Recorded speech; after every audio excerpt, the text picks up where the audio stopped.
Ready to unlock some serious habit hacking potential. Because today, we're diving deep into the psychology of habit formation. You Interesting. want to know how to make those positive changes stick? And we're going to explore all those juicy theories and practical strategies from the chapter excerpts you sent over. Okay. Think of us as your guides to unearthing the golden nuggets of habit formation. What's fascinating about habits is that they often feel like these mysterious forces controlling our lives. But the reality is we have more power than we think. Right. By understanding the underlying psychology, we can actually design our habits to work for us, not against us. I love it. So it's not just about willpower, it's about strategy. Yeah. Speaking of strategy, our chapter excerpt starts with a pretty wild story about Victor Hugo, the guy who wrote Les Miserables. Oh, yeah. Apparently, he had a pretty unique way of dealing with procrastination. It's a fantastic example of how understanding human psychology can lead to some creative solutions. Really? Back in 1830, Victor Hugo was facing a deadline for his novel, The Hunchback of Notre Dame. But instead of writing, he was, shall we say, easily distracted, so he decided to take drastic measures. Okay, this is where it gets interesting. He basically locked himself in his study, right? Yeah. No clothes, no distractions, just him and a looming deadline. Exactly. He gathered up all his clothes, gave them to his assistant, and instructed him to lock them away. This left Hugo with nothing to wear but a large shawl, making it impossible for him to leave the house and indulge in his usual distractions. Talk about a commitment device. He literally forced himself to stay home and write. And it worked. He finished The Hunchback of Notre Dame, and it became a huge success. That's some serious dedication, and it perfectly illustrates this idea of pre-commitment. Absolutely. This is a classic example of what psychologists call a commitment device, a choice we make in the present to control our actions in the future. Right. By removing the option to go out, Hugo made writing the most appealing, if not the only option. So he basically hacked his own behavior by making the desired action inevitable. It makes you wonder, what kind of commitment devices could we use in our own lives, without resorting to extreme measures like Hugo? Well, think about those gym memberships you prepay for, hoping it'll motivate you to work out. Or maybe you use website blockers to limit social media time, forcing you to focus on work. These are all modern-day commitment devices designed to influence our future actions. So it's all about setting ourselves up for success by making the desired behavior the easiest or even the only option. Takes the pressure off, relying solely on willpower, which we all know can be pretty unreliable at times. Precisely. Willpower is a finite resource. By using commitment devices, we can outsmart our tendency to procrastinate or give in to temptation. It's like we're making a contract with ourselves, and it's much harder to break a contract than it is to ignore a fleeting urge. Okay, that makes a lot of sense. So we've got commitment devices as one tool in our habit hacking arsenal. The chapter also talks about this concept of friction, which sounds intriguing. I'm picturing squeaky doors and rusty hinges. Is that on the right track? Not quite, but I like the way you think in this context. Friction refers to any obstacle or resistance that makes a behavior harder to perform. The basic idea is reduce friction for good habits, increase it for bad ones. So it's like paving the way for good habits and setting up roadblocks for bad ones. It's about manipulating our environment to work in our favor. Exactly. Think about it. If you want to drink more water, keeping a filled water bottle on your desk reduces the friction of having to get up and refill it constantly. Makes sense. On the other hand, if you're trying to cut back on mindless snacking, keeping those chips hidden away in a hard-to-reach cupboard increases the friction. I'm starting to see how even small changes in our environment can have a big impact on our behavior. It's almost like we're subconsciously influenced by these subtle cues. Absolutely. Our environment plays a much larger role in shaping our habits than we often realize. By being mindful of these friction points, we can nudge ourselves towards the choices we want to make. So we're talking about friction and how making small tweaks to our environment can make a big difference in our habits. But what if we could take this concept to a whole new level? Yeah. Like, what if we could completely remove the friction from good habits?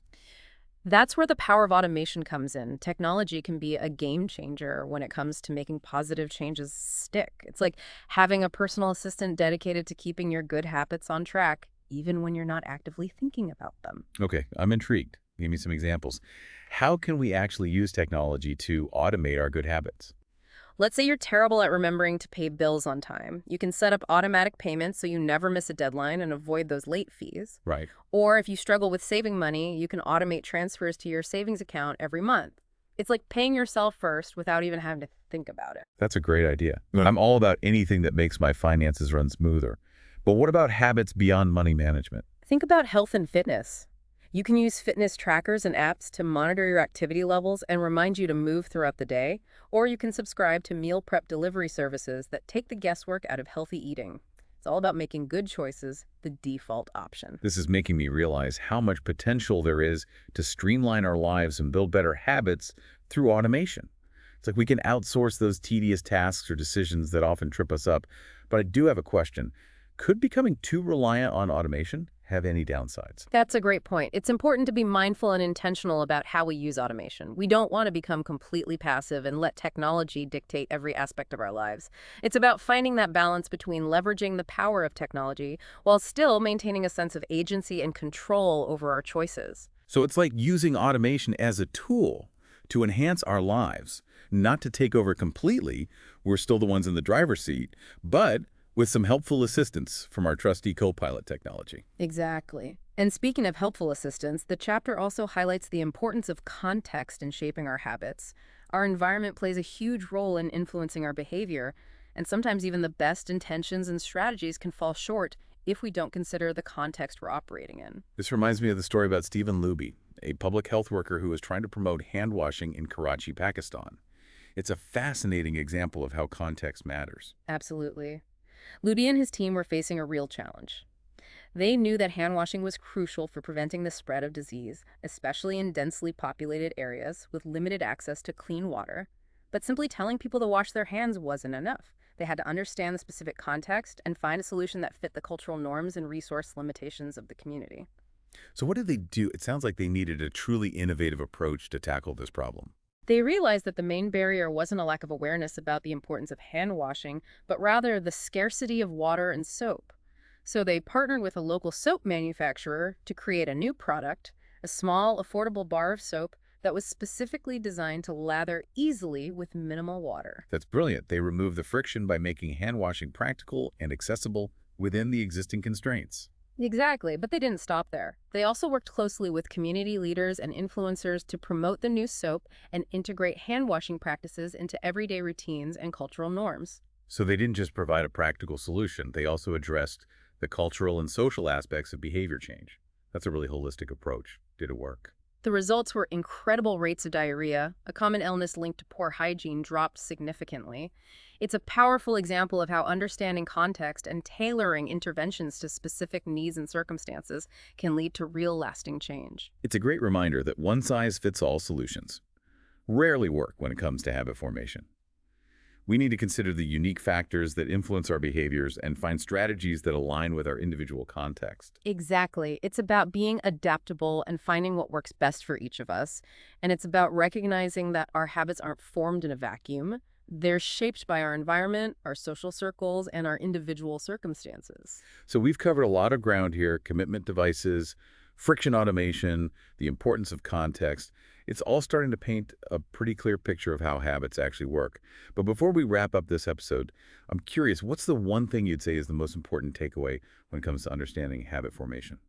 That's a great question. If I had to boil it down to one key insight, it would be this. Habits are not simply about willpower or self-discipline. They're about understanding the underlying psychology, leveraging strategies that align with how our brains actually work, and designing our environment to support our goals. I love that it's about working smarter, not harder, and it's about recognizing that we have more control over our habits than we often think. You know, it's amazing how much we've uncovered about the science of habit formation.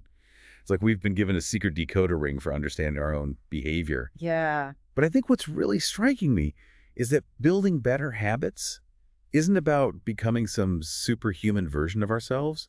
It's about understanding our own psychology and using that knowledge to our advantage. Absolutely. It's about working with our brains, not against them.